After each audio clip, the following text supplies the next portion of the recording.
Well, hello there, and welcome back to another Minecraft tutorial. In this episode, I'm going to show you guys how to build a countdown timer. It's a fairly basic system that will let you have a customizable countdown. I think the maximum is about 25 seconds, about 25.6 seconds, and the minimum is pretty much instantaneously, so anything in between. Customizable. So let me show you how this works, and it's fully resettable as well instantly. So to reset it, you just hit this button and there you go. It starts from the top, and I have this set at the full 25.6 seconds, so it will just slowly count down right there. You can use this for whatever you want. Maybe in a mini game, and you want it, you might want something to be, a certain length of time, and then do something, and you want the player to know how much time is left, or I don't know. You can use this for whatever you want. That's really the only thing I can think of, but there's plenty of mini games that could use this, so yeah. So I'm going to show you how it works, and also how to customize the time. Now you'll notice there's a tiny bit of spaghetti wiring in the back. I'm sure this could be compacted a little bit. But mostly it's fairly compact on its own, so I'm going to show you how to do this. So, the first thing you want to do is set up the main part of your timer, the part that's actually going to time everything. And all that is two hoppers facing into each other. And then up here in the corner, you have a sticky piston, must be sticky, with a redstone block. So what's going to happen is these hoppers will have something in them. You're going to fill one hopper up. If you fill it all the way up with like 5 full stacks of things, that will be your 25.6 seconds. If you use fewer than that, fewer items in there, it will make the timer go down faster. Yeah, and what you're really doing is you're not changing the speed at which it goes down, but you're changing the maximum length. So right here, we have a full maximum length of 15.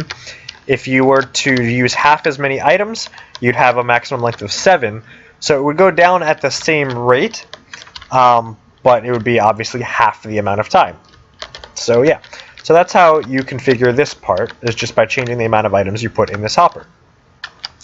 And so what's going to happen is, whatever hopper this redstone block is above is going to be disabled by the block, and the other hopper will be enabled, so the other hopper will be pushing all of its items into the one with the redstone block over it.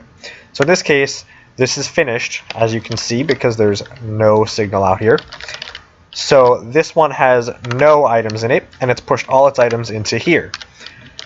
And all you want to do is come up with a way that toggles this piston so that you can switch which hopper is enabled and which one is disabled. So if we switch this if we switch this piston, it'll move this redstone block this way, and it'll lock this one and unlock this one, and so this one will start pushing all of its items out. So that's pretty simple. All we need is a T flip-flop. So I have a very small T flip-flop design here. I didn't come up with this myself. I saw it on Mumbo Jumbo's channel, but it's fairly simple. Basically, you've got this dropper leading into this dropper. You've got this dropper leading out to this dropper. You've got this dropper leading up into the hopper, which cycles back into this dropper. So, if you power all 3 of these droppers at the same time, this will toggle, because if there is an item, which by the way, you put 1 item in any of these to set it up, and just 1 item in just one of them.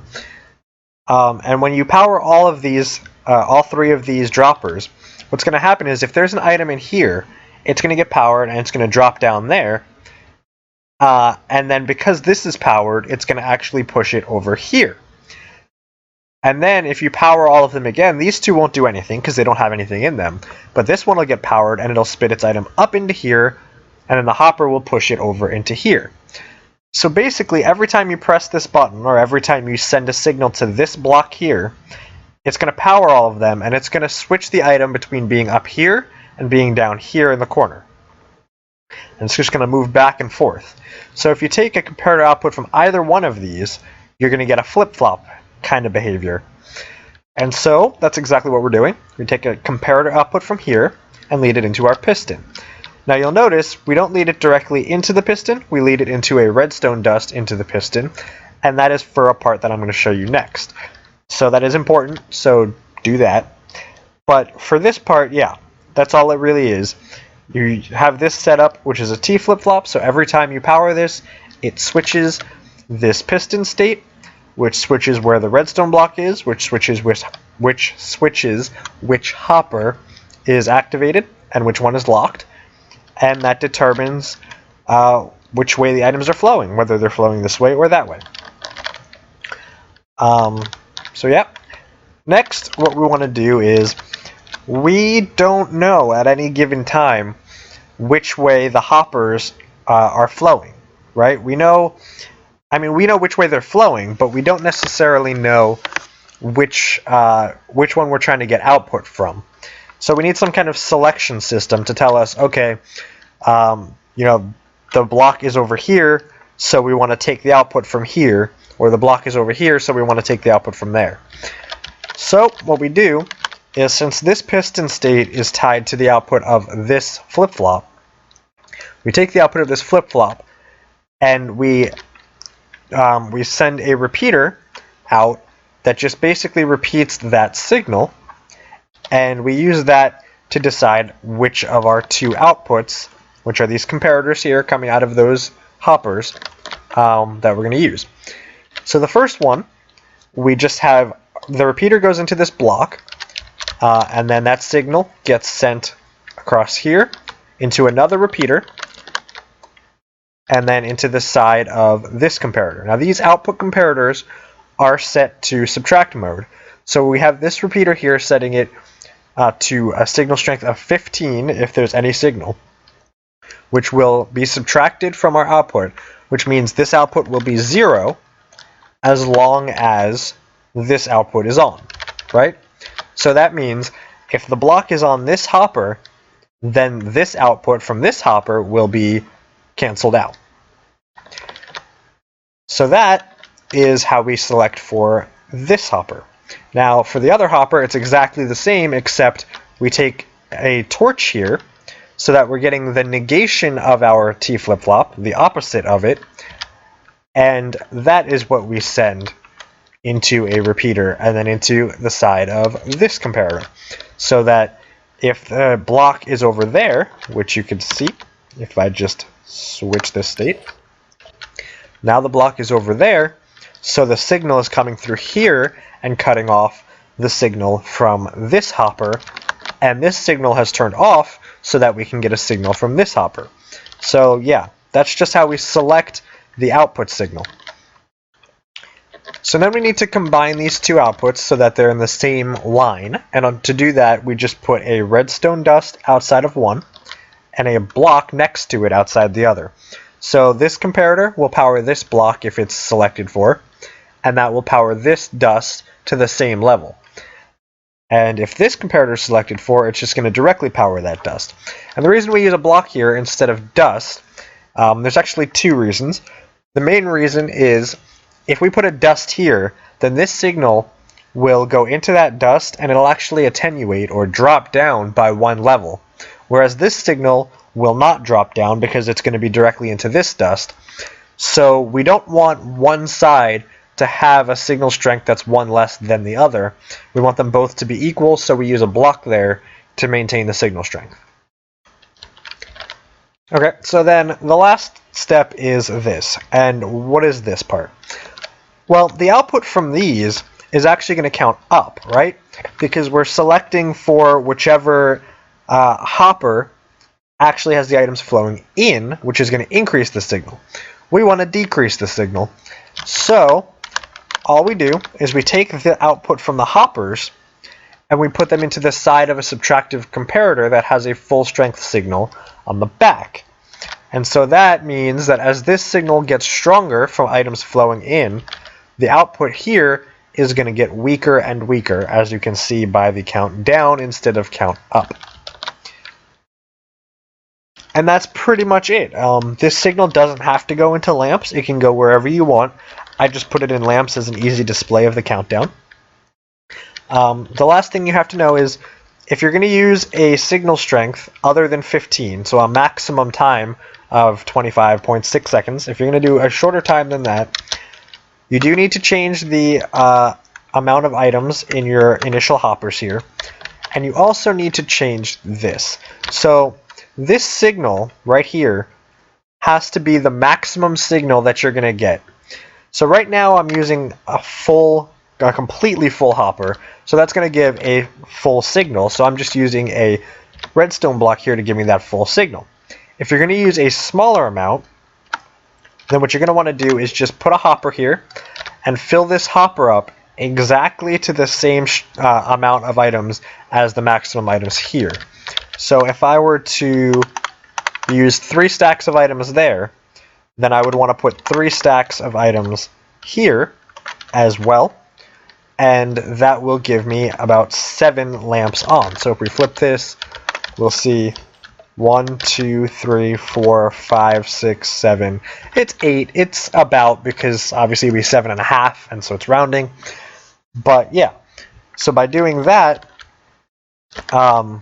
it should count down from there. So 1, 2, 3, 4, 5. Yep, you can see it's counting down. And so that allows you to customize your countdown. If I really, really wanted to, I could use 1 stack of items as long as I put 1 stack in there and only 1 stack in here, and it would be a very short countdown. In this case, it starts at 2 and then counts down at the same rate. So yeah, and again, you don't even have to put a full stack. You can start it at 1 if you want, and then just wait for the 1 to attenuate down to 0. So fully customizable. Fairly compact. Again, this is just the display. It doesn't have to be here. This can go into whatever you want, so that's not part of it. And this is the only really spaghetti wiring. So it's a compact, customizable countdown clock. It's not really a clock, but I wanted the alliteration. So anyway, you can tell that I've just been at work all day and it's late and I'm rambling. So before I ramble anymore, hope this was useful. Until next time, keep counting down and keep redstoning. Wait, don't leave yet. One last thing that I would have put in the other recording, except I didn't think of it till after I finished that recording, is that you can actually slow this down even more. So by default, with the design that I showed you in the last video, or in this video earlier, with that design, you can only have a countdown that lasts up to about 25.6 seconds and no longer. But you can actually add a small sort of extension to this design to increase that amount of time substantially. And so if you want to do that, this is the addition. Well, didn't want to break that, but whatever. So basically what you want to do is come under your hoppers, and the 2 blocks under your hoppers you want to break and replace with redstone torches. And the 2 blocks that those torches are connected to, you want to run repeaters into those. And now the input to those repeaters is this redstone line, which is connected to this very simple clock. So it's just a redstone torch connected to a block, and the signal from that redstone torch goes into both of those repeaters, but also it goes into this loop of repeaters that leads it back into itself. And so that creates a clock. And in this case, I have these 2 repeaters both on full 4 ticks. So that's 8 ticks of delay here. And what that means is that these torches will also be on a clock, and they'll turn on and off for 8 ticks every time. And so what that does is every time these are on, both of these hoppers will be locked. And so that means that the countdown won't be counting down it won't be counting down every time these are turned on, which slows down the amount of time that this takes. Now, I'm clearly doing the math wrong, because the way I see it, these are off the exact same amount of time that they're on, and therefore it should cut the time in half, or double the amount of time this countdown takes. It should take twice as long. But it actually takes much longer than that. So just to demonstrate, whereas before it was taking 25.6 seconds to finish, it actually takes well over about 2 minutes to finish in this case with that addition. So yeah, if you want it to last even longer, you can play around with the timings on that clock and add that clock to the design, and you've got yourself an even more extensible an even more extensible countdown clock. So again, till next time, all of that stuff. I already did the outro for this video. You don't need another one. Bye!